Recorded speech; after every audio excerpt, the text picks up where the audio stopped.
ይህ አዋዜ ልዩ ሰበር ነው።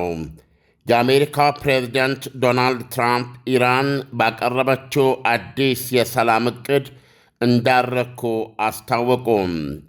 ኢራን የድርድር ስምምነት ላይ የመድረስ ዕድሏንም ጥርጣሬ ላይ ጥለዋለች ብለዋል። ውል ወይም ስምምነት መድረስ ይፈልጋሉ፣ በሐሳባቸው አልረካውበትም ብለዋል በዋይት ሃውስ ለጋዜጠኞች በሰጡት መግለጫ።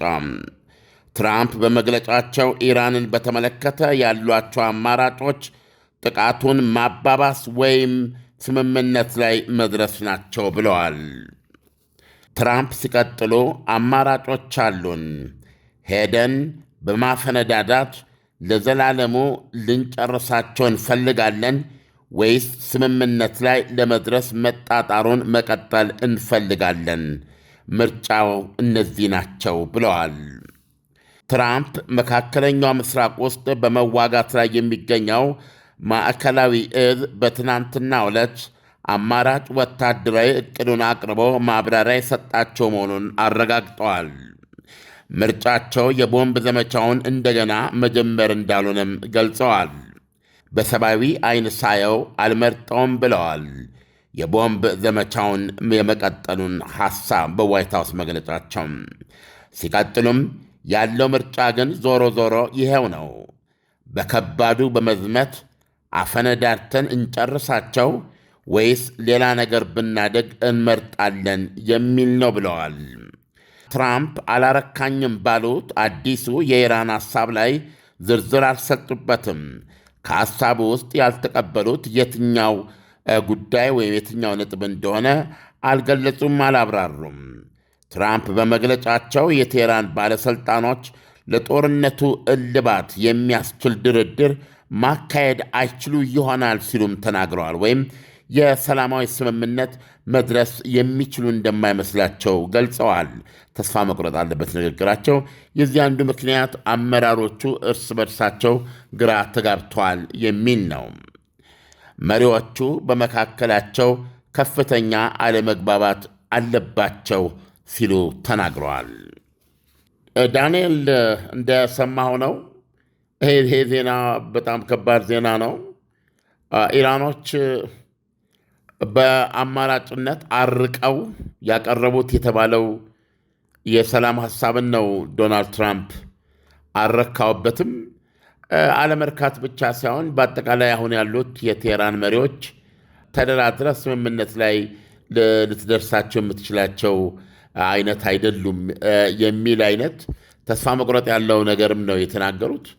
እንደሰማው ደግሞ ከሁለቱ አማራጮቻቸው እንዳሉና በተለይ ቋንቋው ይከብዳል እዚህ ላይ ያሉት ቀጥታ በከባዱ ገብተን እዛ እናፈነዳዳቸውና እንጨርሳቸው ወይ የሚል ነው ይላሉ። ይሄ እንጨርሳቸው የሚለው በጣም እርግጠኛ ነኝ ለኢራን አገዛዝ አመራሮች ወታደራዊ ብለው ፖለቲካዊ፣ በአጠቃላይ ለዚህ ስልጣን ላይ ላሉ ኃይሎች ያሉት አርጌ ነው የምወስደው እንጂ አጠቃላይ የኢራንን ሕዝብ ማለታቸው አይመስለኝም። እና እዚህ ላይ ያለው ቋንቋው ራሱ በከባዱ ጥቃት ለመጠቀም ያላቸውን እንደ አማራጭ እያዩት መሆኑን የሚያሳየው ዳንኤል ዓለም ኢራን ጦርነቱን ለማስቆም አዲስ ባቀረበችው የሰላም ሐሳብ ላይ ዶናልድ ትራምፕ ያልተደሰቱበት ኢራን ያቀረበችው አዲሱ የሰላም ሐሳብ እንደው ምን ሊሆን እንደሚችል መገመት ይቻላል ወይ?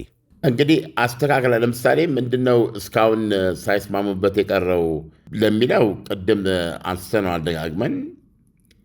ጦርነቱን ማቆም ይቅደም፣ ጦርነቱን እናቆም። ጦርነቱን ለማቆም ሁለት ነገሮች ላይ ለመስማማት ነው ኢራን የጠየቀችው። ያው ዋነኛው ይሄ ምንድነው ሆርሙዝ ሰርጥ ይከፈት ነው። ስለዚህ ሆርሙዝ ሰርጥ እንዲከፈት ይሆናል። እሱ ምክንያት ሆኖ ተኩስ አቁም እናድርግ ማለት ጦርነቱ ይቁም በዛው። የኒውክሌሩን ጉዳይ ከዛ በኋላ የምናየው ይሁን፣ በሂደት እንደራደርበት። አሁን በሱ ላይ ስምምነት ከደረስን ነው ጦርነቱ የሚቆም የሚለው ነገር ጊዜ ይወስዳል። አሁን በጣም አጣዳፊ ነገር የሆርሙዝ ሰርጥ ነው። ስለዚህ ሆርሙዝ ሰርጥ ላይ እንስማማ እና ሆርሙዝ ሰርጥ የሚከፈትበትን የሚከፈትበት መንገድ ላይ ከተስማማን ያንን መሰረት አድርገን ጦርነቱን እናቁም የሚል ነው ኢራን ያቀረበችው። እሱን አሜሪካ አልተቀበለችውም። ምክንያቱም የኒውክሌር ስምምነቱ በፍጹማዊ በሆነ መልኩ ምንም አይነት የኒውክሌር ፕሮግራም እንደማይኖራት፣ የወደመውን እንደማታንሰራራ፣ ዩራኒየም የሚባል ነገር እንደማታበለጽግ በግዛቷ የሚያጸና ነው እና ከዚህም በላይ ደግሞ 440 ኪሎ ግራም 60 በመቶ የበለጸገው ዩራኒየም ወደ 90 በመቶ ካደረገችው 11 የአቶሚክ ቦምብ ሊሰራላት የሚችል ስለሆነ እሱን ከኢራኖች መቀበል አለብን ነው የምትለው አሜሪካ። እነዚህ ባልተፈጸሙበት ሁኔታ እነዚህንና የሆርሙዝ ሰርጥን አንድ ላይ ነው አሜሪካ መፈጸም አለባቸው የምትለው። ኢራን ደግሞ የምትለው የሆርሙዝ ሰርጥ ይከፈት እና ጦርነቱን በይፋ እናቁም፣ እሷም የራሷ ጥያቄዎች አሏት። የኒውክሌር ድርድሩ በኋላ ላይ ይቀጥላል የሚል ነበር የእስካሁን ሀሳቧ። አሁን ይሄ ተቀባይነት ስላልነበረው አዲስ ማሻሻያ ሀሳብ ዛሬ ያቀረበች ማለት ነው። ይህም ለዋይት ሀውስ ደረሰ እና ዋይት ሀውስ ውስጥ የሚያገኘው ግምገማ በቂ አይደለም ወይም ዶናልድ ትራምፕ አላረካኘው ነው ያሉት።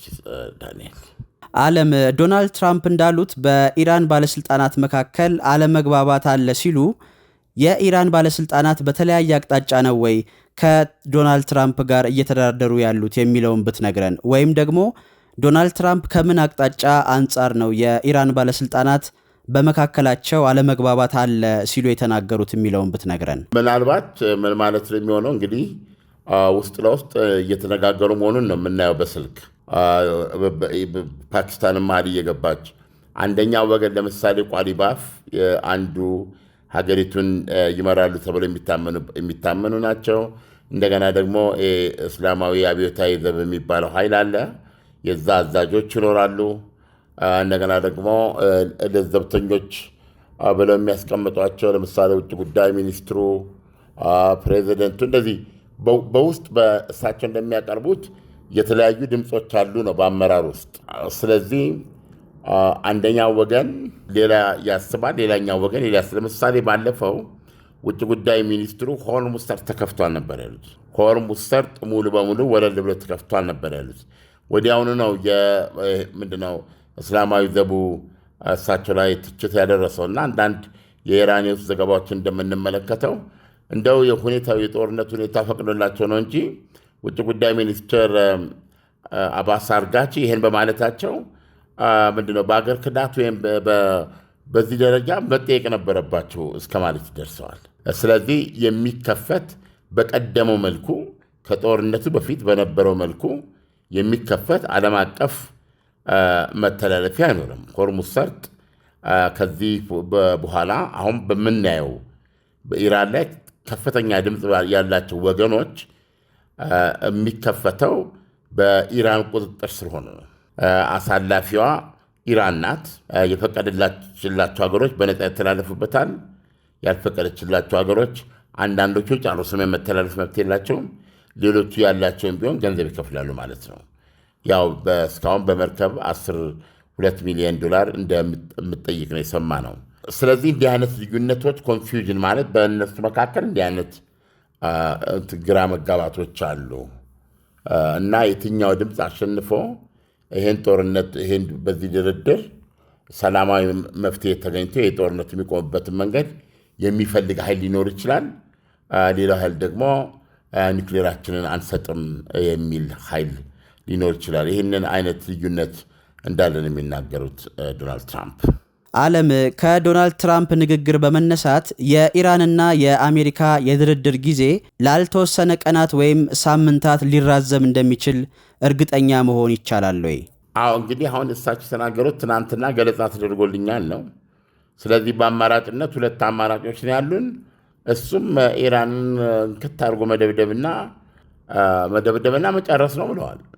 ወይም አንድ በቅድሙ ዜና ላይ አንድ ተመራማሪ እንዳሉት የአሜሪካንን ሱፐር ፓወር አሜሪካን ልዕለ ሀያላዊ ጉልበቷን የሚያሳይ አጭር ግን ደምሳሽ የሆነ ጥቃት እንዲካሄድ ነው አሁን ወታደራዊ እቅዱ እና ያን እቅድ ቀርቦላቸው ማየታቸውንና በቂ ማብራሪያ እንዳገኙ ገልጸዋል።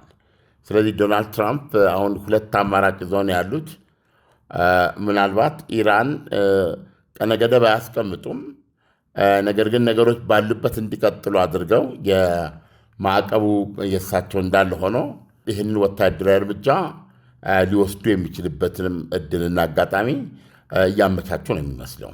ምናልባት ኢራን ላይ ይሄ እርምጃ ሊወሰድ ይችላል። ይህ በእንዲህ እንዳለ አንድ ከፍተኛ ስማቸውን የደበቁ የእስራኤል የጦር መኮንን ምንድን ነው ያሉት?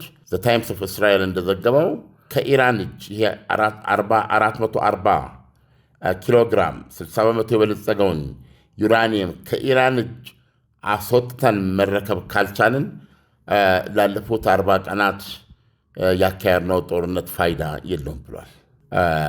ዋነኛው ነገር እሱን ኢራን ማስረከብ አለባት። በዚህ በኒውክሌር ድርድሩ ይህን ማረጋገጥ አለባት። አለበለዚያ ግን እስራኤል ይህንን አቅዳ በራሷ የግድ ማድረግ አለባት።